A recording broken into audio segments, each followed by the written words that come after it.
Hello. Today I am going to speak to you all about kind of a more spiritual aspect of astrology. Now, there's so much here that I could talk about. I'm kind of making this on the whim. I've been thinking about it for the last few days. I'm focusing on the planets and the spiritual aspect of the planets because I believe each planet holds a vibration, and with the planet Saturn, I feel like that's the planet of my expertise. It rules over my birth chart, and Saturn holds a very important spiritual meaning that a lot of people don't understand. So,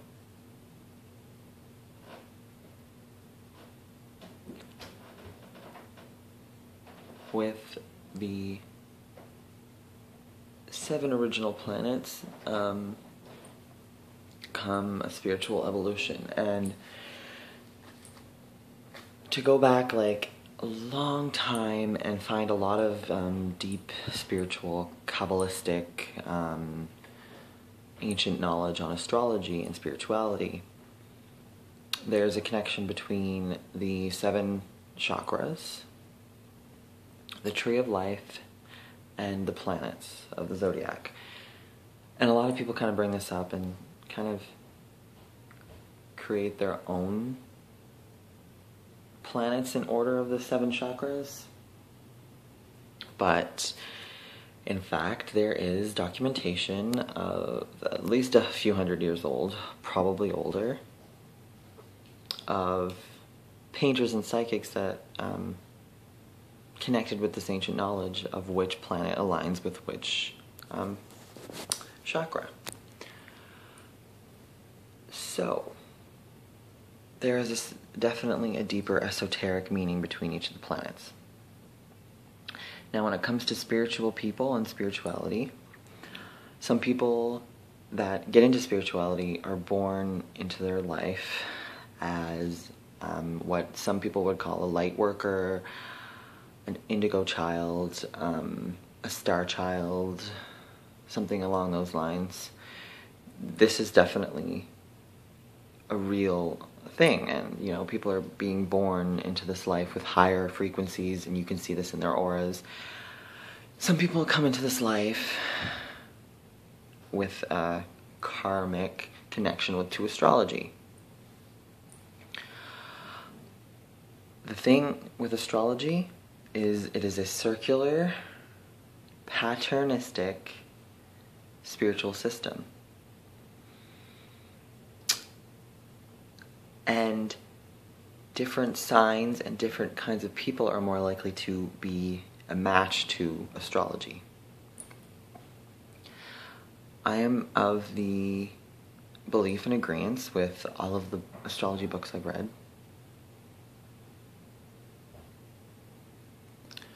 that the planet Saturn is strongly connected with this thing. Now, let's look at the ruler Saturn in astrology and what signs it rules over: Capricorn and Aquarius. Capricorn and Saturn have a connection with time. The circular wheel, 12 hours, twice a day, one ruled by the sun, one ruled by the moon, but ultimately both are connected to Saturn. Saturn is the ruler of time, and this can be explained in so many different ways. Time is the entrapment of the physical universe, and it is an illusion of a low vibration. If you're in a low vibration, time can have power over you, but mostly it controls your mind and that aspect. Saturn's disciples, Capricorn and Aquarius, are mental, very mental oriented signs, like in the sense of thought process, minutiae details. Capricorn and Aquarius are very, very mental. They can reach extremely high levels of that mental state, but unlike signs like Cancer, who isn't that kind of thinker. It's an emotional thinker. Cancer and the Moon are the opposite. They're not conflicted or controlled by that power of time. You can definitely see this when you meet a Capricorn or a Cancer, or someone with strong Cancer placements or Capricorn placements. Cancer rising versus Capricorn rising. Even Aquarius rising and Leo. Like, Leo is kind of more on the Cancer spectrum of this. I've always, when it comes to opposite signs, you can really learn a lot with astrology and how the planets interact with one another.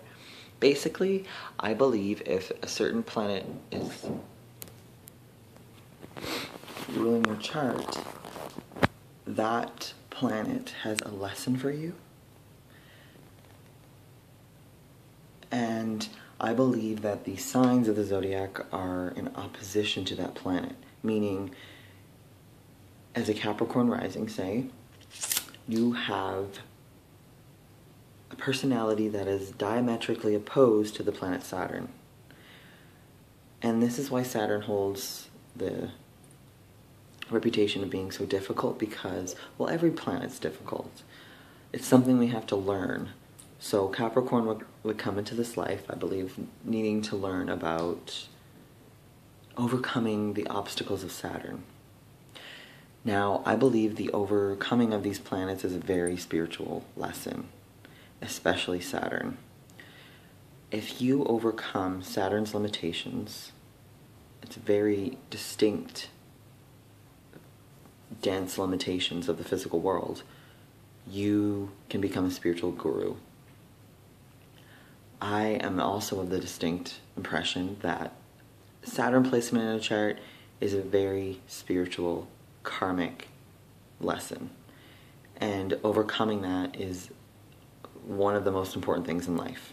Saturn rules over life itself. And Saturn was kind of given the role of life. I mean, the role of what to teach people about life in order to overcome life, in order to understand that life is finite and that your soul is infinite. Saturn definitely teaches us that life in your physical body is finite and just forget about it. It's funny because Capricorn and Saturn get the reputation of scaling the heights and learning to gain material wealth through difficult situations. But what Capricorn ends up learning and what Saturn teaches people is what is actually worth it. Is it worth it in a spiritual, like, soul sense to gain all this material wealth? Most of the time, we find out no. Saturn and Capricorn do teach that physical things are essential. So what Saturn does is let us know what of the physical world is needed for our soul being and what is ridiculous and how silly materialism can be. So with Saturn placing so much emphasis on that, once Saturn lets go and you enter another phase of your life, you realize how unimportant certain things are, because Saturn shows us, okay, you want to hold on to this physical world? Sure. I'm going to show you exactly the difficulties that come with holding on to that physical belief. And it changes how you think about things. I also believe the different planets like Venus and Mars in your chart mean that you have a karmic lesson to learn.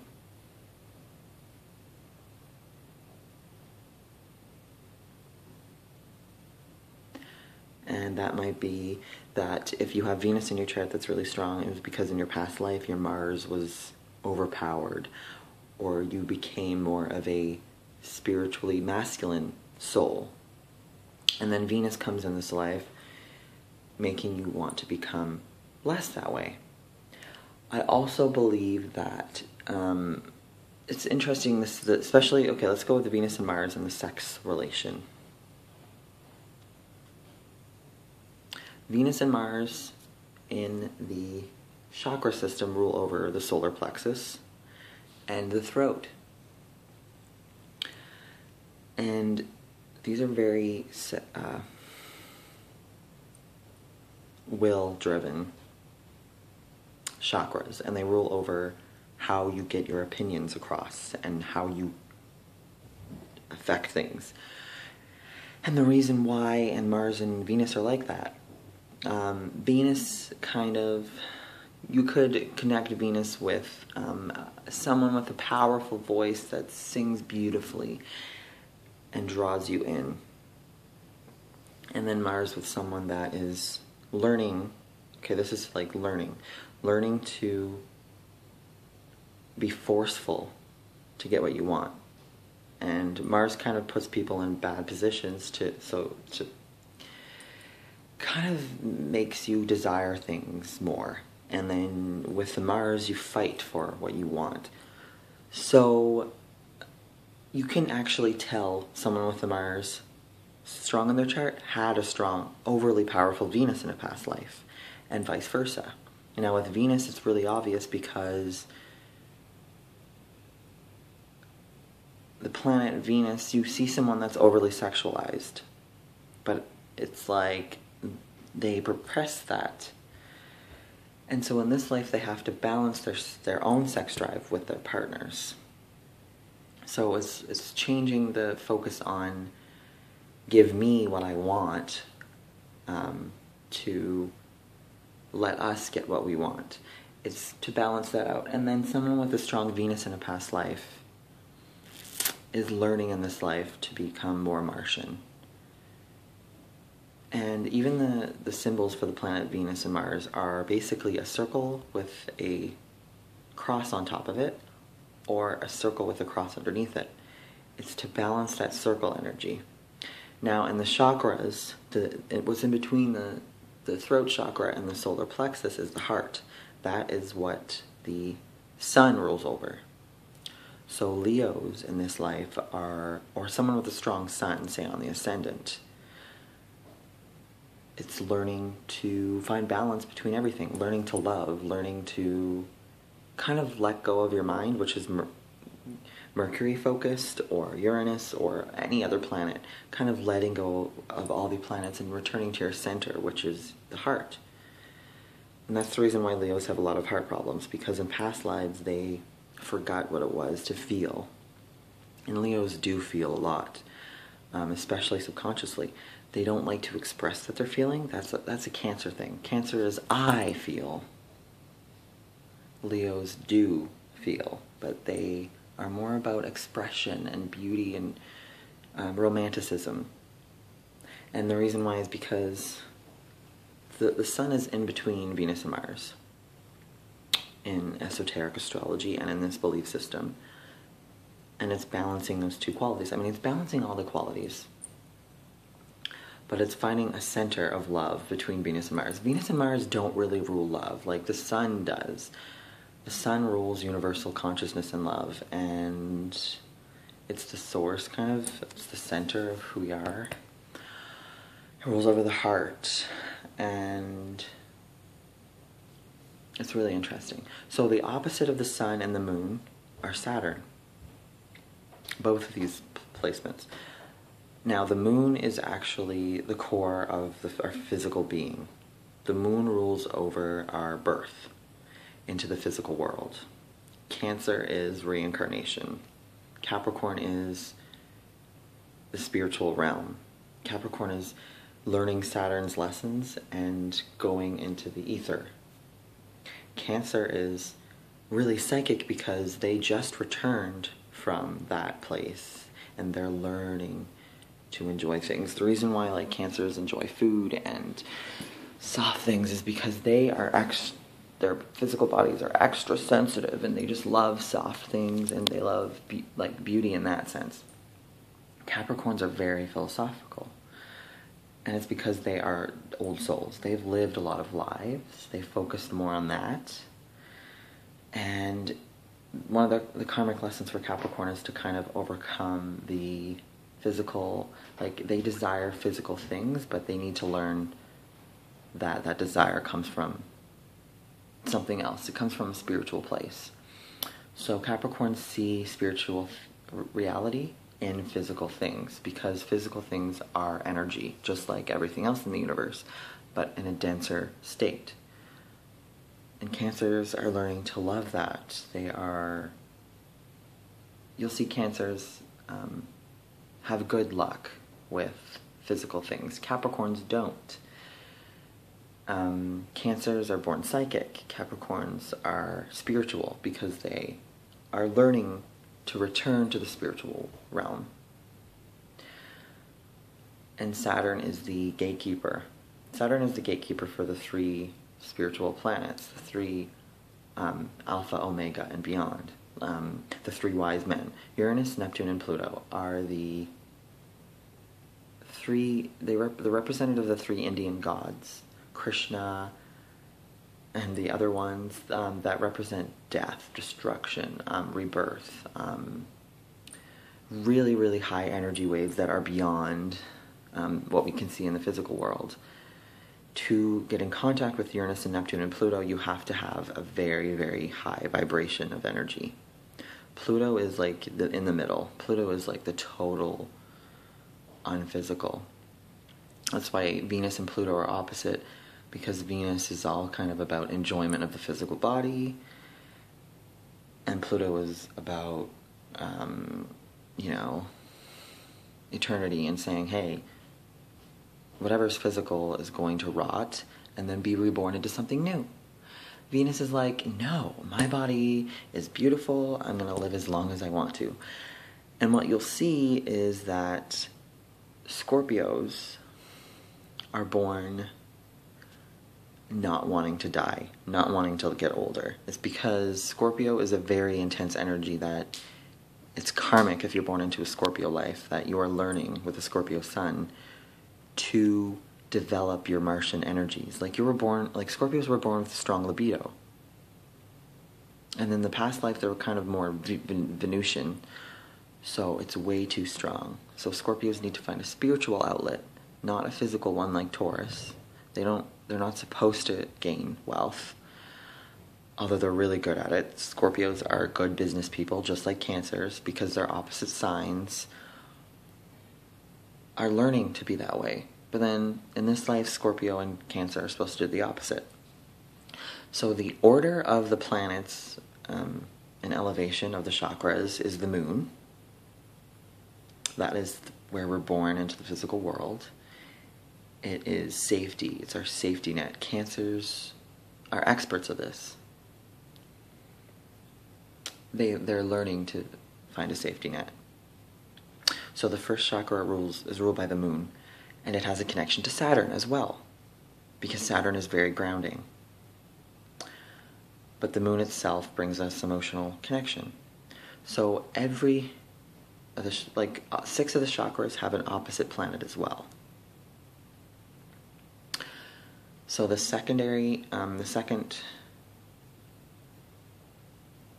planet and the second chakra is Venus. Oh no, Mercury, sorry. So Mercury and Jupiter rule over the sacral. And this is confusing to a lot of people.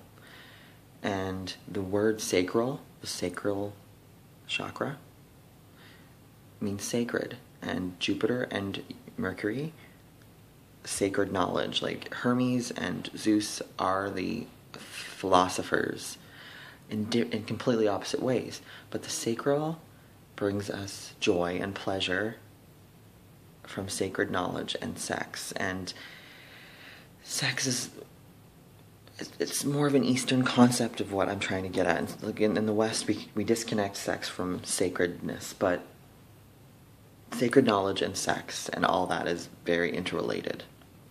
So the sacral chakra, which Scorpios, even though it's a Martian sign, usually have a strong sacral chakra. And I can get into that in future videos. The third planet is Venus, which rules over the solar plexus. And the reason why the name of this chakra is the solar plexus is because Mars and Venus have a circle in their symbol. which is the solar, which means the spirit. Mars and Venus are an imbalance of the spirit. And the reason why is because an imbalance of the sex energy. And that's the solar plexus. The solar plexus needs to be balanced in a way that your will needs to be in check. Usually people with Mars or Venus in their chart too strong, your will is not balanced. And Aries and Scorpio are forceful, getting what they want, they're manipulative. Taurus and Libra they can't speak up when they need to.